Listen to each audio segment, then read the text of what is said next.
ప్రభుత్వ స్కూళ్ళల్లో మధ్యాహ్న భోజనం వండి పెట్టే అక్కా చెల్లెమ్మలు ఎవరైతే ఉంటారో వాళ్ళ జీవితాలు రోడ్డున పడబోతున్నాయి అంటూ జగన్మోహన్ రెడ్డి గారు ఒక ట్వీట్ వేశారు.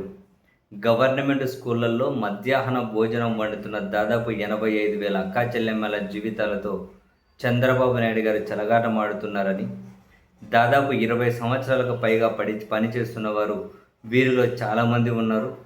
ఇప్పుడు స్మార్ట్ కిచెన్స్ పేరుతో తన పార్టీ వారి పొట్టలు నింపుతూ అక్కా చెల్లెమ్మలను మాత్రం రోడ్డున పడేసే కుట్ర చేస్తున్నారని, ఇందులో భాగంగా ఇప్పుడు వారికి ఇవ్వాల్సిన జీతాలు గత 2 నెలలుగా బకాయి పెట్టారని, గతంలో మధ్యాహ్న భోజనం కార్మికులకు 1000 ఉండే జీతాన్ని 3,000 వరకు వైసీపీ ప్రభుత్వం అధికారంలోకి రాగానే మేం పెంచితే ఈ ఎన్నికలకు ముందు ఇంకా మేలు చేస్తామని చెప్పిన చంద్రబాబు గారు ఇప్పుడు స్మార్ట్ కిచెన్స్ పేరుతో వీరిని తొలగించి వారి జీవితాలను అల్లకల్లోలం చేస్తున్నారని, మధ్యాహ్న భోజన కార్మికుల తరపున పోరాడటం, వారికి అండగా నిలుస్తామని, ఇప్పటికే బకాయి పెట్టిన వారి జీతాలను వెంటనే విడుదల చేయాలని డిమాండ్ చేస్తున్నామని, అలాగే ఇచ్చిన మాట మేరకు వారి జీతాలను కూడా పెంచాలి అని.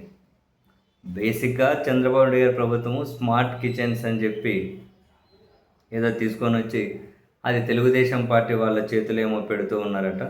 సో దట్ దాని వల్ల 85,000 మంది అక్క చెల్లెమ్మలు దాన్ని నమ్ముకొని ఎప్పటి నుంచో ఉన్నారు. వాళ్ళ జీవితాలు రోడ్డున పడతాయి అన్నది జగన్మోహన్ రెడ్డి గారి పాయింట్. వాళ్ళ తరపున పోరాడతారట. మేము 3,000 ఇచ్చాం, మీరు ఇంకా పెంచుతామని అధికారంలోకి వచ్చారు, పెంచకపోగా వాళ్ళని రోడ్డున పడేస్తారా? అలా కుదరదు. వాళ్ళకి జీతాలు కూడా మీరు వాళ్ళకు ఇవ్వాల్సిన డబ్బులు కూడా ఇవ్వడం లేదు. ఇవ్వాల్సిన డబ్బు ఇవ్వాలి, మీరు చెప్పినట్టు పెంచాలి, వాళ్ళని రోడ్డున పడేయకూడదు అని జగన్మోహన్ రెడ్డి గారి ప్రధానమైన ట్వీట్ యొక్క ఉద్దేశం. సరే, ఇది ఒక డిబేటబుల్ అంశము. ఇప్పటి వరకు జగన్ ట్వీట్ వరకు పరిమితం అయ్యాము, కానీ నెక్స్ట్ ఈ అంశం మీద వివరంగా చర్చించుకుందాం.